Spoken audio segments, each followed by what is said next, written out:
Alright everybody, real quick, excuse me, got all the Robbe stuff in from Australia today. I was going to do a quick video. Had some people kind of, asking about it, and there's not much info out there, so I figured I'd do like a little, just show you what's what video. I haven't been able to get this stuff here in the States yet. I wish they would, because it's a really nice system. They call it a battery backer, but it's just simply a power system, kind of like a power box or a smart fly.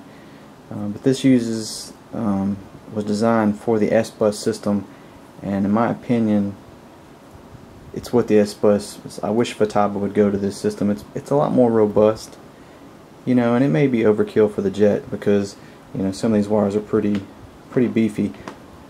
But for something like a 40% or something like that that's got a bunch of servos in there, this is actually pretty neat.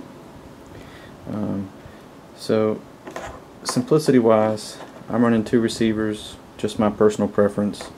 These little 3-channel S-Bus 2 receivers, high voltage, which I'm actually got a GPS sensor to plug in for that.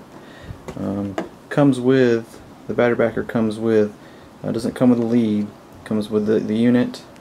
I didn't know it actually come with a switch. It's got a magnetic on and off switch, which is pretty nice. I went ahead and bought the extra optional, control box power switch. It's kind of like the power box, but it does a lot more things. You can check voltages, switch over, I believe milliamps used, stuff like that. A lot more than just your basic pin switch. Definitely sturdy. This is some high, you can kind of see it's thick plastic, heavy duty plastic. This is plastic as well. It's got a metal heat sink on there that you can get an optional fan for increased amp loads. Comes with a 2 GB SD card here. Yeah, come on. Scan disk. I didn't know it come with this either, but it comes with a 2 GB scan disk to download all your data. This thing keeps up with some stuff. But the way it's designed, you've got these 4 junctions here, and you can kind of see I already plugged one in. And you don't have to use 4. If you only needed 2 or 3, it's up to you.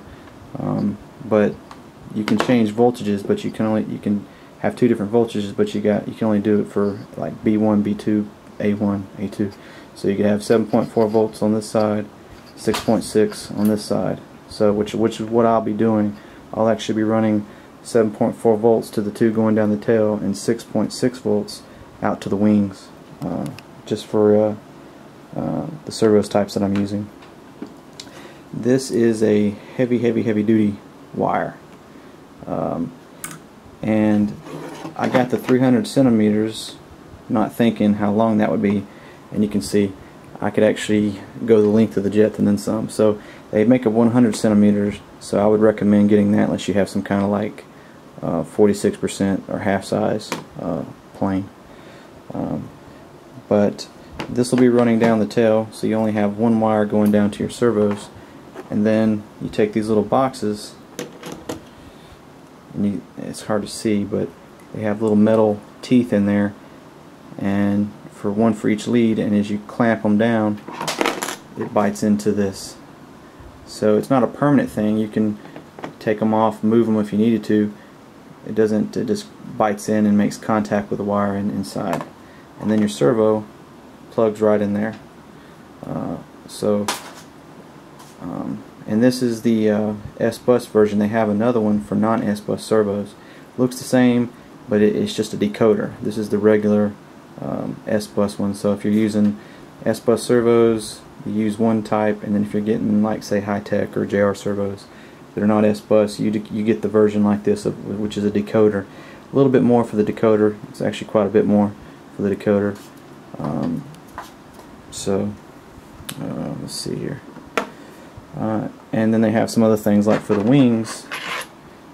I got this wing flush mount.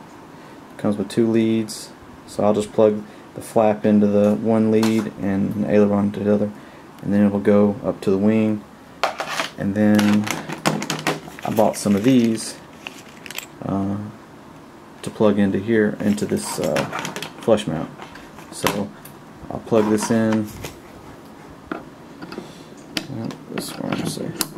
This will run down to the wing.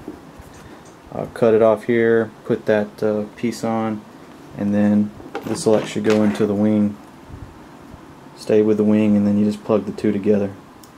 The tail, going back to the tail, it'll just be a straight wire going all the way down, and then once I get the length I need, get everything where I need it, I'll trim the excess off and I'll stagger the cut. That way there's no way for a short on the ends.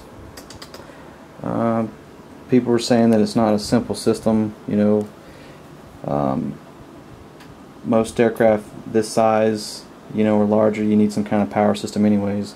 Smart Fly, power box, and then there's this one. Have a lot of programming features. You can use the satellite receivers like Spectrum has, or the Futaba S-Bus. So it's got more to it than you think. And you got all these inputs here.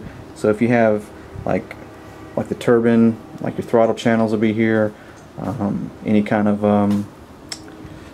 like a two-way air valve, something that's not S-Bus, your electric retracts, you plug them all in here, and it has built-in decoders, so you don't have to clip into these wires and waste the money on these terminals, because these things are like 25 bucks a piece, so they add up.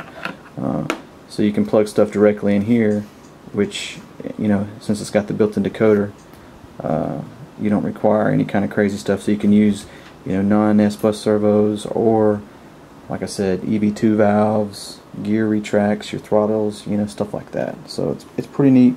It's very robust. It's not that heavy. It's about the same.